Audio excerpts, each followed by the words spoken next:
Hello, I'm going to talk about Chapter 13, Current Liabilities and Contingencies. Um, Note that much of this chapter is review. Review doesn't mean you should remember everything. Review just means I don't know what you remember, so circle some items that you have issues with so we know what to go over in class and we don't go over everything. So this chapter is going to talk about current liabilities and then some of these things. It's probably, if you remember financial accounting, probably not one of the tougher chapters, but certainly there are a few things in it that are kind of difficult. So these first few slides kind of just these things that we're going to talk about. All right, so first of all, define a liability. So we always define a liability as something you owe. It's going to get a little more complicated than that in this chapter. So it says probable future sacrifices of economic benefits arising from present obligations of a particular entity to transfer assets or provide services to the other entities in the future as a result of past transactions or events. So again, something we owe gets most of our liabilities. And notice it says transfer assets, that's usually cash, or provide services. That's the unearned revenue where somebody pays me in advance, so I debit cash. But I haven't yet done it, so I'm a lawyer, so I credit unearned revenue, and that unearned revenue is a liability. Okay, so make sure you understand what this means. If you want to write something you owe right now, and then if you have any kind of exceptions of that, that's great. But notice it's a result of past transactions or events.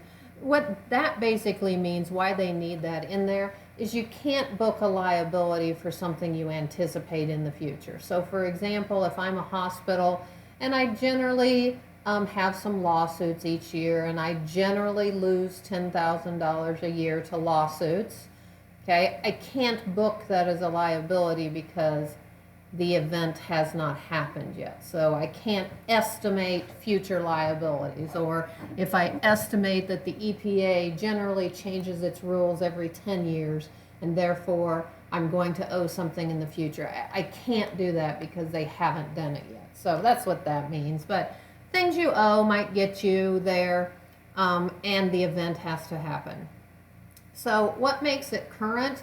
Current, we generally say that they're due within a year, but we're going to expand that definition. So notice obligations whose liquidation is reasonably expected to require the use of existing resources properly classified as current assets or the creation of other current liabilities. So generally we can say what is due within a year.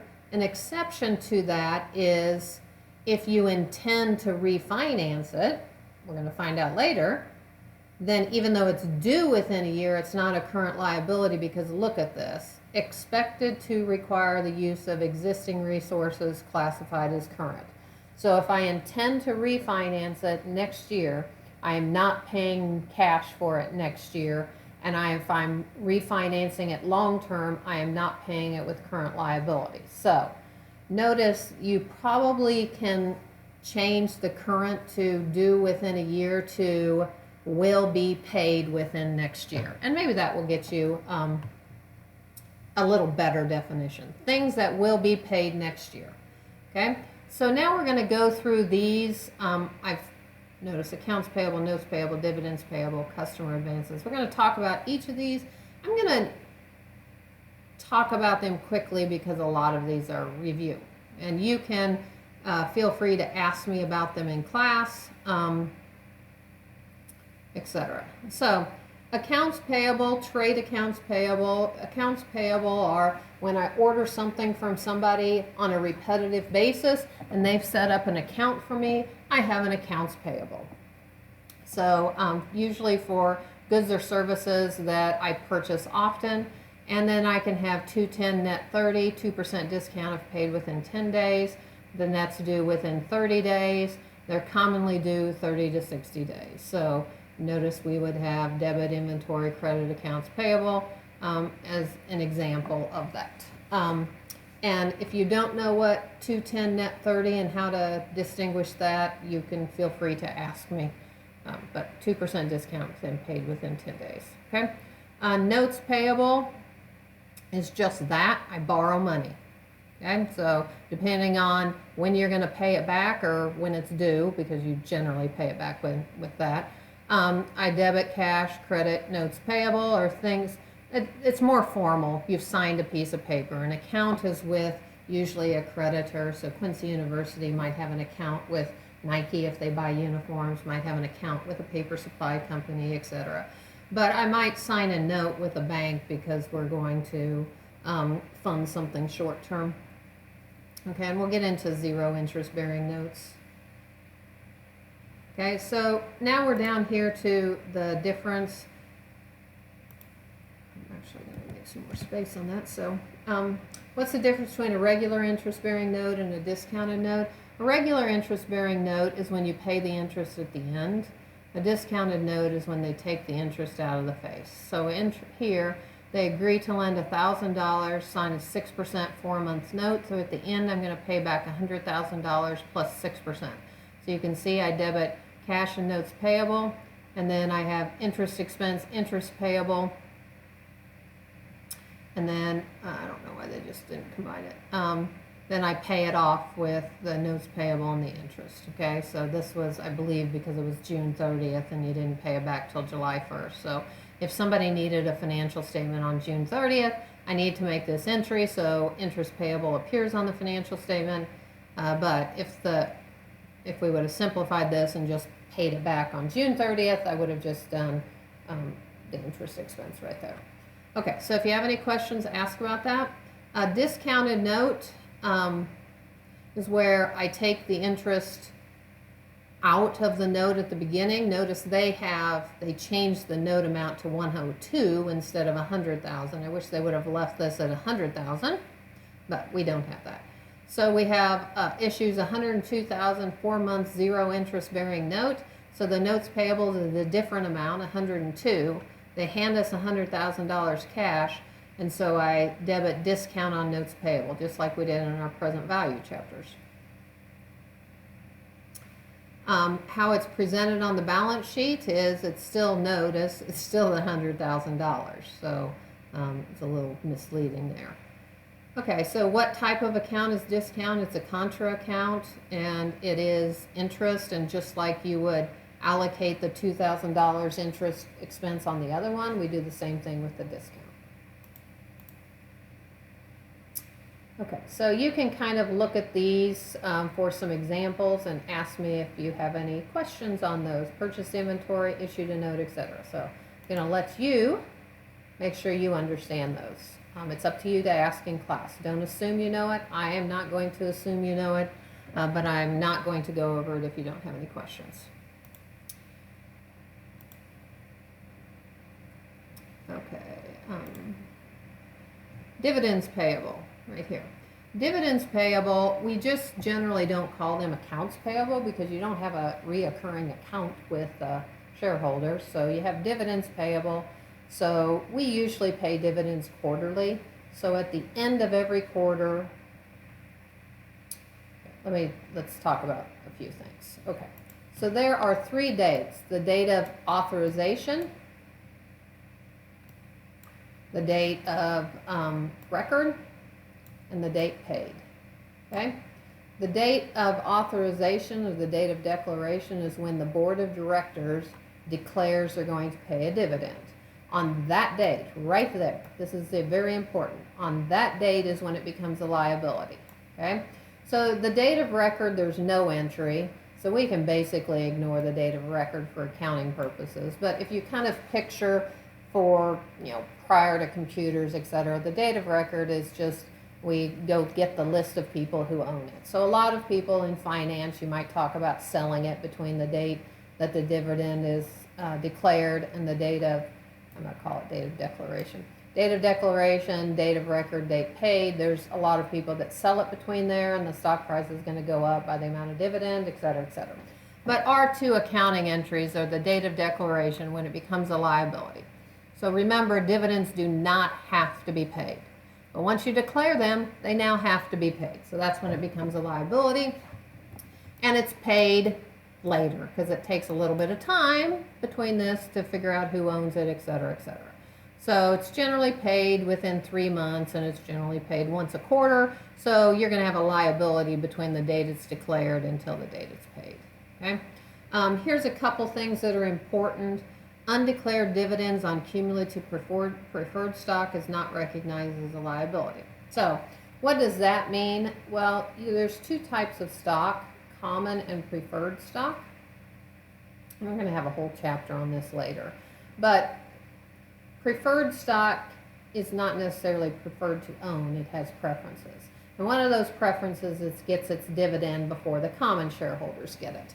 Okay, so let's say that I said I would pay a $1 dividend on preferred stock before the common get theirs. Okay, so would you rather be a preferred stockholder or a common stockholder? Well, I don't know. The preferred stockholders get $1 before the common. If the common get 2, I would rather be a common. But if the common only get 50 cents, I guess I would rather be a preferred. So then the question is, if I make that cumulative, it means, remember, I don't have to pay a dividend. I do not have to pay a dividend. So in a year, I said I'd pay the $1 preferred stock before the common gets in it. What if I don't pay a dividend? Because I don't have to. So again, it doesn't become a liability. I don't have to pay it. Next year, do I have to pay last year's missed $1 and this year's $1? So in essence, do I pay $2 to the preferred stock before the common? And the answer is, if it's cumulative preferred stock, yes, I have to pay the preferred $1 from last year, $1 from this year, and then pay the common. So now my question is, that's the only part of this that's related to this chapter, do I put that as a liability? And the answer is no, because dividends do not become a liability until they declared. So at what point they declare this $1 plus $1 plus whatever I pay the common shareholders as a dividend, that's when I record it. I do not record at year end when I didn't pay the $1. I do not say this is a liability, I owe it for future. Another thing, dividends payable in the form of additional shares of stock are reported in stockholders' equity. So sometimes I pay, instead of a dividend in cash, I pay a dividend in shares. Okay, so if you really think about it, I need a debit and I need a credit. Okay, so I'm not going to, let's assume that I declare it, these 2 dates are the same. Okay, so if you really think about dividends, I debit dividends when I pay them in cash. I debit dividends and I credit cash. Okay, I also know that dividends are close to retained earnings. So some companies simply debit retained earnings and credit cash. This is a regular dividend. Okay, so in a stock dividend, I don't credit cash, I credit common stock because I'm going to pay that. Okay, so now let's split up these dates. I don't know why I put a P, that should be an S. Common stock. Okay, all right, so now let's split up these dates, and I'm going to have, should have left that there actually. Look at that, I can now delete things. Common stock dividends payable. Goodness, some parts of this I really like this change, and other parts I don't. Okay. Common stock dividends payable. Where does that go? Okay, and that goes in the stockholders' equity. So this is not a liability, so think about it. It's going to end up in common stock, so I don't want to put it in a liability. I'm going to include it. This is going to include in dividends payable. And they have a better name for it. I'm just using common stock dividends payable for it for now. Okay, clear that? All right, so make sure you know those few things, what they are. Customer advances and deposits. Well, honestly, customer advances and deposits are the same thing, unearned revenue. So somebody pays me in advance, so I debit cash, okay, and I credit an unearned revenue. That's a liability. But notice that returnable cash deposits, so if I have a rent deposit, I'm going to debit cash and I'm going to credit deposit payable because I owe it back to them. So a customer deposit should only make sense. A customer advance is often used when the customer, you make them pay you in advance because you don't think they're going to pay you. So, or you pay them, they pay you in advance and it's just easier to ship out once a month, et cetera, et cetera. So again, they're treated as unearned revenues. So just think about customer advances and deposits are like unearned revenues, and so they are liabilities. So I debit cash and I credit the customer advance or unearned revenue. Okay. Come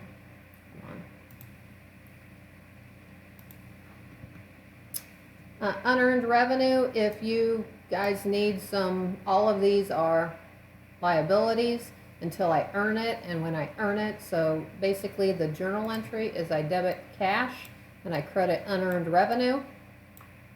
Spell that out, I just can't spell it very good with my mouse. This is a liability, and when I earn it, I debit unearned revenue to take it out of the liability and put it into revenue. That's just your adjusting journal entries that you did. So we can have all of those. So if I bought an airline ticket, the airline ticket is debiting, the airline company is debiting cash and crediting unearned revenue. When the flight flies out, they take it out of unearned revenue and put it into revenue because of the matching principle. Okay? So not go forward unless I get that off of there. Okay. All right, so now we're down to sales taxes payable. Oh, there's some unearned revenue examples. Go through those, bring them up if you have questions. Make your notes when you have questions. I'm expecting you to ask questions on this chapter. Sales tax payable. So, sales tax is a pass-through, so the retailer collects sales tax because otherwise we all wouldn't go into the gas station and buy a coffee for $1 and send in 7 cents sales tax, 6 of it to the state of Illinois, 1 of it to the city of Quincy. We just wouldn't do it, not because we're dishonest or anything. One, it'd be a lot of work to remember and also a lot of work to send it in. In fact, you'd probably never ever go to the store if you had to do it yourself. So what the state governments have done is they have said, all right, instead of people sending it in, the store is going to collect it and send it in for them. So notice the store made a sale of $3,000 but collects $120 in sales tax. So they put that right in sales tax payable. So it's just a liability. We'll talk about this. Please ask about this if you don't understand. This is just backing into how much sales tax. But if let's say this is what you knew. The original sale was $144,270. So actually, I guess I'll go through it here. I'm not going to write it out. So $144,230 there, okay? Times 0.04 equals, and I should say times itself because I'm paying for it. I'm paying for the $144,230 plus sales tax. So I'm paying for itself and sales tax is $150,000. Okay. What if the problem gave us $150,000 and not the $144,000? Now a lot of people just do that, credit in sales, and then back it out at the end. Okay. So what you have is you have this, but you don't have this part right here. Okay. Well, obviously, if this times this equals that, then that divided by that equals that. So 150 divided by 104 is 144. So I can back into the regular sales, and then I can get the sales tax revenue. Okay. So that's all that is. If you need another example in class, just ask me.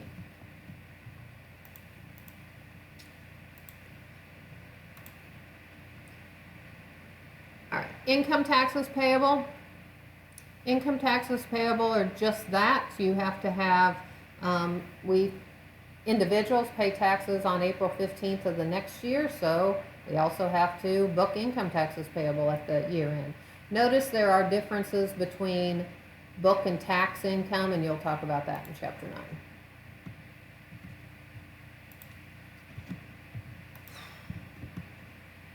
Employee-related liabilities, okay? We're going to go through a couple of examples in class, so make sure I remember to do that. Payroll-related liabilities are not exactly difficult. They just have a lot of different deductions, so you can get lost in the volume, not lost in the difficulty. So we're going to talk about payroll deductions, compensated absences, which means vacation, sick pay, etc., and bonuses. All right. Most common payroll deduction, taxes, okay? Insurance premiums, employee savings, and union dues. So one of those taxes is Social Security. So Social Security includes two things. It includes the old age survivor disability insurance. So FICA includes two things. Social Security. Number one thing FICA includes is Social Security. The second thing FICA includes is Medicare. Okay? I will never have you memorize the percents or the limit. The limit changes every year, and the current rate could change. So notice if you pay FICA and you computed on your taxes how much FICA you paid, it's 6.2 plus 1.45. So 7.65 right now is what you pay. Okay? So I will give you those numbers and you just have to compute it. Notice that FICA, the 6.2% stops if your wages are above $128,400. Again, you do not have to memorize any of these because they are either do change every year or are subject to changing every year. Okay, so actually I say FICA is comprised of Social Security and Medicare. It looks like they're saying it's the Social Security tax, but anyway, I don't really care which way you call it.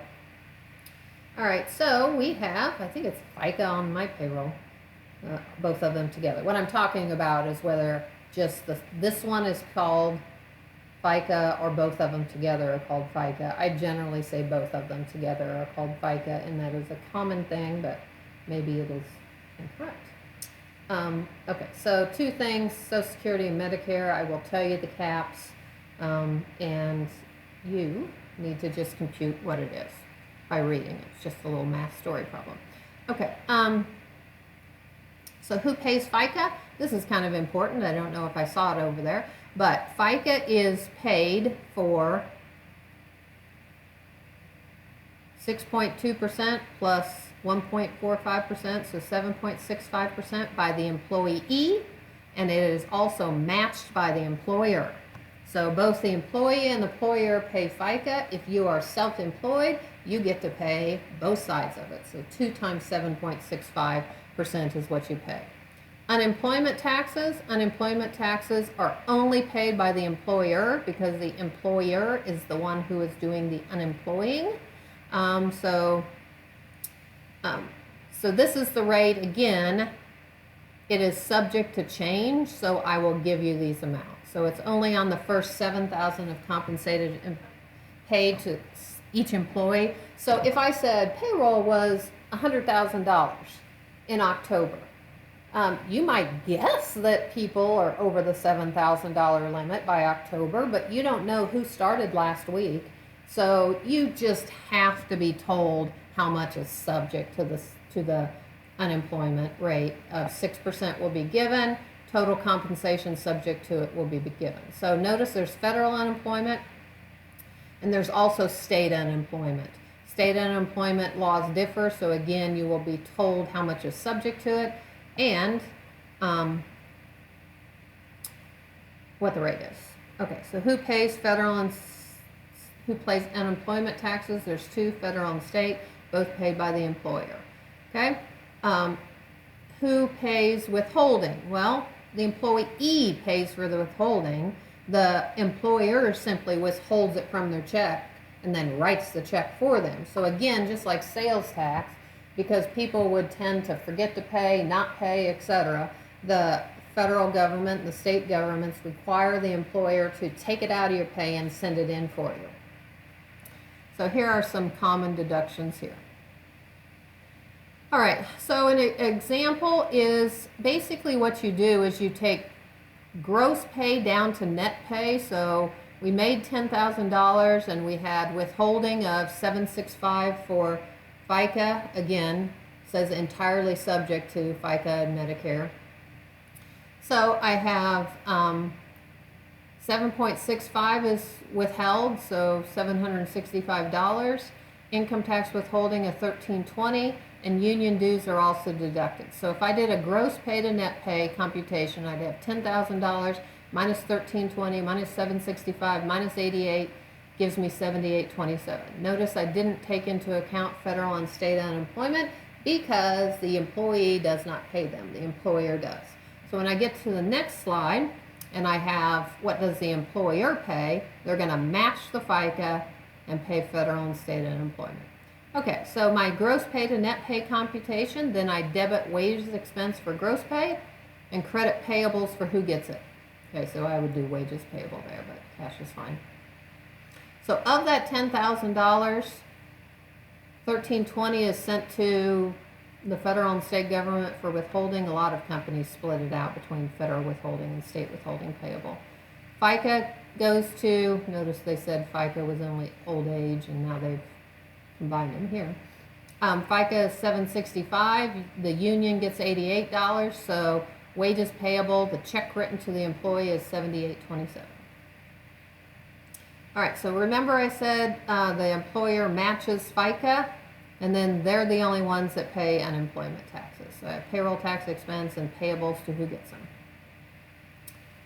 Compensated absences. Compensated absences are vacations, bonuses, illness, holidays, etc. So do you accrue those? You do accrue them if they've earned it. If the obligation relates to rights that vest or accumulate, the payment is probable and the amount can be reasonably estimated. You need to know, these are the requirements, so probably need to do a little more space. If I'm working on this, I will insert that space. So what is vesting? Vesting means you get to keep it. So for instance, let's say that I earn 1 hour of vacation for every week I work, but I don't get to keep that vacation or get paid for it unless I stay at work for a year. Okay, so if I quit my job after 9 months, I do not get that vacation. If I am there for a year and I have not taken a single hour of vacation, I now get to keep it. That is vesting. Vesting means I get to keep it. Okay, so the obligation relates to rights that vest or accumulate, and the payment of the compensation is probable, and the amount can be reasonably estimated. So most of the time, I can reasonably estimate it based on your wages. Payment of the compensation is probable. That's actually a little bit controversial because a lot of people earn vacation and never take it. So you guys think everybody takes their vacation. That's not exactly true. So anyway. Let's go through this. I don't think I made this up. So you accrue vacation expense in year 1 and pay it in year 2. Assume the employee earns $10 per hour in year 1 and $12 an hour in year 2. Note that you do salaries and wages expense, but if you want to keep track of something, you make an account for it. So I'm going to actually change this to journal entry a little bit, but I want you to fill this in. What is your entry in year 1 when it's earned? So year 1 or year 2, and left an account in case they don't balance. So I'm going to tell you the amount in case this is a little confusing. So in year 1, remember I've earned it, but I'm not taking it until year 2, and I have a different in wages. So for my vacation expense, I'm just going to do it for 1 hour. So I'm going to use the year 1 amount in year 1. So I'm going to debit vacation expense for $10 an hour times the number of hours I have. Okay? In year 2, they're taking it. So this one is year 1 amount, $10, but I actually write the check amount for $12. So I'm crediting cash for $12. So if you notice, I have a $2 that I need to balance. I'm going to put that in vacation expense or payroll expense in year 2, that plug figure on the difference. So again, you accrue it on the pay rate that you are earning right now, but you may take it later and then you plug the difference to an expense account. Okay, bonuses.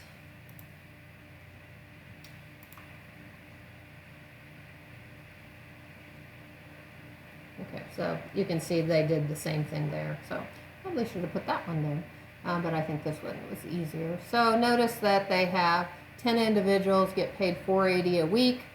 They earn 20 unused vacation, etc. So I'm going to record it in, but now they earn $540 a week. So they earned $480 a week when I earned it, got paid $540 a week when I took it. Okay, so notice it's put into salaries and wages expense in the year they earn it. Matching principal, guys, matching principal. And I take it out of cash at that, so I have to plug the difference to salaries and wages expense. Bonus.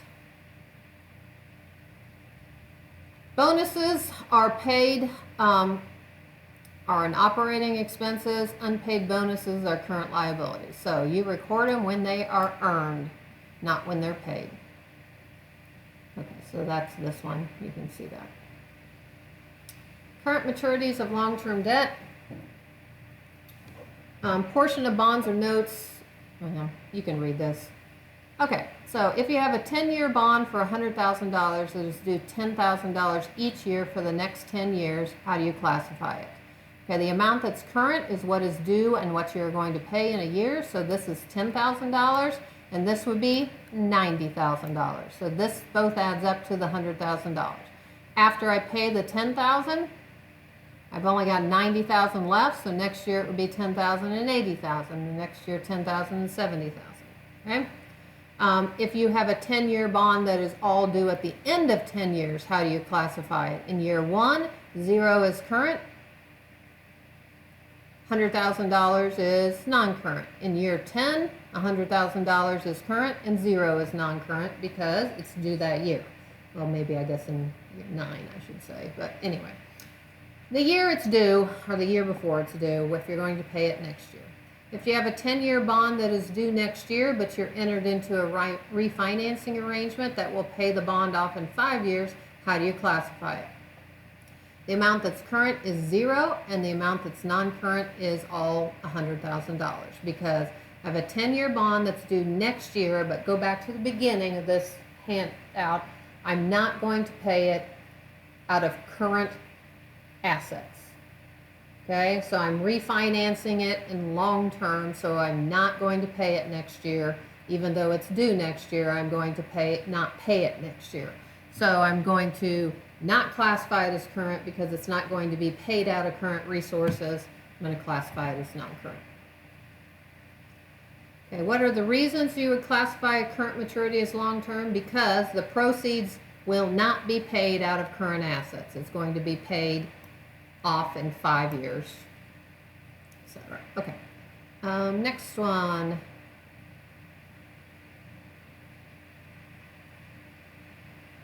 So notice there are requirements. You can't just say I'm not going to pay it. You actually have to do the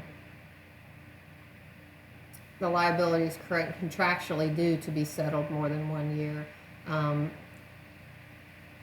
So anyway, you actually have to prove a little bit that you're actually going to refinance it. You can't just say, hey, I'm going to refinance it. So you can look at this one. Issued a new note payable for $3 million. The note's due February 2021. Their balance sheet on December 31st. So notice that's due within the next year. At that time, it plans to extend the maturity to 2022. Okay, so what do I do?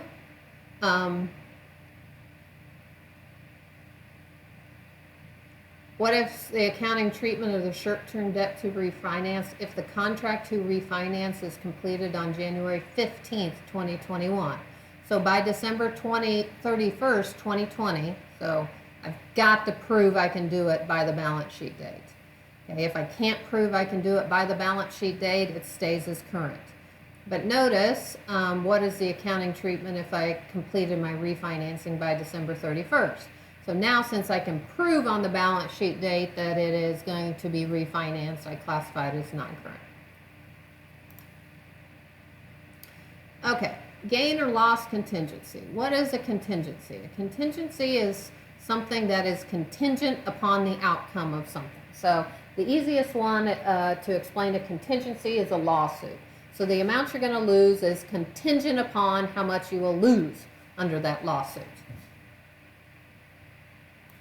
Okay. There are two types, gain contingencies. What do you do with a gain contingency? Gain contingencies are money I'm going to get back. So gifts, donations, asset sales, etc., refunds of any taxes, maybe I'm going to win a court case, etc. So gain contingencies are not recorded. You can disclose if the possibility of receipt is high, but you do not disclose gain contingencies. Loss contingencies, I'm going to go on. You classify loss contingencies as probable, reasonably possible, or remote. Now I want to alter this thing, okay? I want to describe what these arrows mean. So you're going to list this if it's probable and you can estimate the amount you accrue. If it's probable and you cannot estimate the amount, you put it in a footnote. If it is determined to be reasonably possible, you put it in a footnote. If it's a frivolous lawsuit or remote, you ignore it. And you generally contact a lawyer and get some help on this classification. A couple of, there you can see this, read through that. All right, so loss contingencies, you might do them for, these are just some things, collectible or receivables, warranties, go over them, premiums offered to customers, coupons, et cetera, those. Risk of loss of damage, these are not accrued. That's pretty important. I almost said they were accrued, then read it and thought that does not make sense. Okay, so you don't say, oh, I may have a fire loss. You don't do that. You may not have, oh, well, I'm subject to risk, etc. So I may have a loss. So you don't say, gee, I might have a tornado come through. You do not accrue loss contingencies because of that. Go back to the definition of a liability. The event has to have happened. Okay, you may accrue threat of expropriation of assets. That's when you're in a foreign country and maybe there's a change in the government and they are going to, now the new government is going to ask you to leave and keep your assets. So you're going to have a loss because you cannot take the assets. Any threatened litigation, any actual probable claims or assessments, and any guarantees. So notice the event has happened. So they have threatened that they're going to keep your assets. You think you're going to lose a lawsuit. You have somebody that's filed a claim under warranty. You've guaranteed some indebtedness to others, and that other person looks like they're not going to be paid. Not going to pay it, and you're going to have to pay it for them. Any standby letters of credits that you have that you think you might not win, repurchase receivables, etc. Okay, so some common loss contingencies. These are kind of important. I don't know if I have this down there.